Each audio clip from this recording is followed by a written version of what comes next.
Sebelum melanjutkan, jangan lupa subscribe dulu. Terima kasih. Bab 139, Pengakuan Victoria. Jordan dapat melihat bahwa Cory, sebagai seorang pengusaha, memiliki sedikit kesamaan dengan seorang pengangguran seperti dirinya. Namun, ia ingin mengenal Victoria melalui Jordan.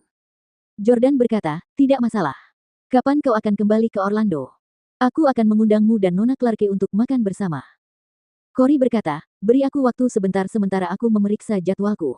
Paling cepat aku bisa kembali adalah lusa." Jordan berkata, "Cory, bisakah kamu tidak memberitahu istrimu tentang kepulanganmu ke Orlando untuk saat ini?" Bingung, Cory bertanya, "Kenapa? Aku harus melapor padanya terlebih dahulu setiap kali aku pulang dari perjalanan bisnis. Kalau tidak, dia akan marah. Istri saya sangat mencintai saya, dan dia akan datang ke bandara untuk menjemput saya saat saya kembali." Dia berkata bahwa dia menikmati perasaan menyambut suaminya pulang. Jordan mencibir, "Oh Cory, dasar bodoh. Kau sudah bertahun-tahun tidak tahu apa-apa, tapi kau masih juga tidak tahu apa-apa. Mengapa istrimu memintamu untuk memberitahunya terlebih dahulu? Itu karena dia punya kekasih di Orlando. Dia takut kamu akan muncul tiba-tiba dan memergoki mereka." Pada saat ini, Jordan teringat akan dirinya di masa lalu. Saat itu, dia sama bodohnya dengan Cory. Dia jelas telah dikhianati, tetapi dia masih yakin bahwa istrinya mencintainya.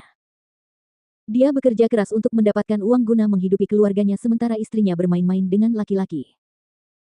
Jordan berkata, "Begini masalahnya, saya punya satu set kacamata kristal bacarat yang diluncurkan di Prancis beberapa hari yang lalu, dan saat ini belum tersedia di negara tersebut. Saya tahu Rahel selalu menyukai bacarat kristal, dan dia juga senang menyelenggarakan pesta koktail. Dia pasti akan menyukai set kotak hadiah berisi gelas kristal bacarat ini. Kamu bisa membawanya pulang dan memberinya kejutan. Dia pasti akan senang." Sebenarnya Cory juga sudah lama berpikir untuk memberikan kejutan kepada istrinya. Cory memikirkannya dan berkata, "Jordan, betapa baiknya kamu memberiku hadiah, apakah ada sesuatu yang kamu perlu bantuanku? Sebenarnya, kita sudah saling kenal selama 3 tahun. Kamu tidak perlu bersikap begitu formal kepadaku. Aku tidak akan meremehkanmu hanya karena kamu bukan presiden perusahaan sekarang. Aku bukan orang yang sombong." Jordan tersenyum dan berkata, "Mari kita bicarakan detailnya saat kita bertemu lusa." 2 hari kemudian, Cory terbang ke Orlando tanpa memberitahu Rahel sebelumnya. Dia langsung menuju ke restoran setelah keluar dari bandara. Di sisi lain, Jordan dan Victoria sudah menunggu di ruang pribadi. "Terima kasih sudah bersedia makan bersamaku dan Cory, Victoria." Jordan sengaja mengundang Victoria ke sini karena statusnya saat ini tidak cukup bagi Cory untuk bersedia bertemu dengannya untuk makan. Victoria mengenakan tes high plus red putih yang sangat biasa hari ini, mungkin dari H&M, dan sepasang celana pendek dan sepatu datar. Dia berpakaian seperti remaja hari ini, jadi dia tidak tampak agresif atau mendominasi seperti biasanya. Dia sengaja berpakaian seperti ini karena dia tidak ingin mencuri perhatian. Kalau tidak, kalau dia berpakaian seperti biasanya, dia akan menonjol dan membuat Jordan tampak seperti aksesori saja karena dia lebih tua darinya dan sekarang adalah presiden sebuah perusahaan. Sekarang, dia tampak seperti pacarnya. Victoria meneguk tehnya dan berkata sambil tersenyum, "Aku mau makan malam dengan siapa saja. Aku harus berterima kasih atas traktiranmu." Jordan semakin yakin bahwa Victoria adalah wanita hebat. Setelah melewati masa-masa sulit bersamanya, ia melihat kepribadiannya yang sebenarnya. Meski sudah tidak lagi menjadi presiden, Victoria tetap bersedia datang begitu ia meneleponnya. Wanita seperti dia memang langka. Jordan secara pribadi menuangkan teh untuk Victoria dan bertanya, "Saya mendengar bahwa Caiden mulai menargetkan S Corporation lagi. Benarkah itu?" Victoria mengangguk dan berkata, "Ya, aku tidak tahu apa yang salah dengan bajingan itu. Dia jelas sudah berhenti, tapi sekarang, dia melakukannya lagi. Entah berapa juta yang telah dia habiskan kali ini. Keluarga Husli benar-benar tidak masuk akal. Bahkan jika mereka kaya, mereka tidak seharusnya menyia-nyiakan uang mereka seperti itu. Apakah ada gunanya?" Jordan tahu Caiden bertindak gila karena dirinya. Jordan telah menyebabkan Caiden menjadi mandul, tetapi dia tidak dapat berbuat apa-apa kepada Jordan untuk sementara waktu, jadi dia melampiaskan amarahnya kepada Victoria.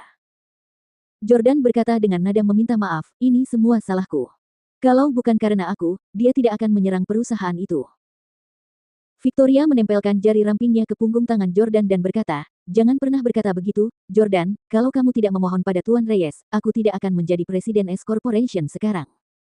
Sebenarnya, saya sudah membuat rencana untuk skenario terburuk. Jika S Corporation bangkrut karena keluarga Husli, saya akan pindah ke New York. Beberapa perusahaan yang terdaftar di New York telah menghubungi saya.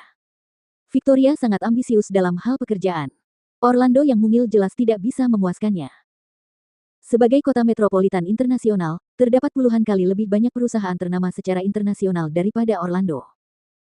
Melihat betapa bersalahnya Jordan, Victoria tidak mau melanjutkan pembicaraan mengenai topik ini dan mengganti pokok bahasan. Jordan, apakah istri Cory benar-benar selingkuh? Apakah kamu berencana untuk langsung memberitahunya? Tidak ada rahasia antara Jordan dan Victoria. Sebelum datang ke sini, dia sudah memberitahu Victoria tentang hal itu. Jordan berkata, saya tidak ingin dia terus-terusan dikurung dalam kegelapan. Saya pernah mengalami situasi yang sama seperti yang dialaminya sebelumnya, dan itu sangat tidak adil bagi pria yang bekerja keras untuk menghidupi keluarga mereka.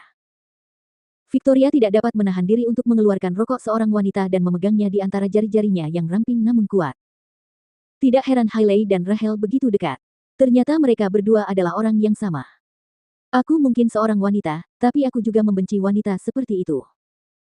Jika saya jadi dia, saya tidak akan menikah atau tetap setia kepada suami saya selamanya. Jika saya merasa tidak lagi mencintai suami saya akan langsung mengatakan tentang perceraian kepadanya. Mendengar kata-kata Victoria, Jordan menatap Victoria dengan heran. Jika Hailey bisa setengah setia sepertimu, aku tidak akan sampai pada titik ini hari ini. Victoria meletakkan rokoknya dan berkata pelan, terkadang, kamu tidak seharusnya terobsesi dengan hal-hal atau orang-orang cantik. Sesekali, kamu harus memikirkan orang-orang di sekitarmu. Jordan, aku selalu ada di sisimu sejak perceraian pertamamu. Aku sudah mencoba segala cara untuk mendekatimu, bahkan aku mencoba memanfaatkan waktu saat kamu sudah bercerai. Tapi kamu terus mengucilkanku dan menolakku masuk ke dalam hatimu. Apakah kamu ingat saat kamu mengundangku ke konser? Aku sangat gembira hari itu, dan sebelum pergi pagi ini, aku sudah mencoba banyak pakaian dan merias wajahku selama berjam-jam. Kupikir kau akhirnya merasakan cintaku padamu, tapi saat aku masuk ke tempat itu dan melihat Hailey, aku tahu kau pasti mengundangku karena kau ingin bertemu dengannya. Tahukah kau bagaimana perasaanku saat melihatmu bermain piano dan menyanyikan lagu sedih sambil menitikkan air mata untuknya di hadapan puluhan ribu orang? Jordan tercengang.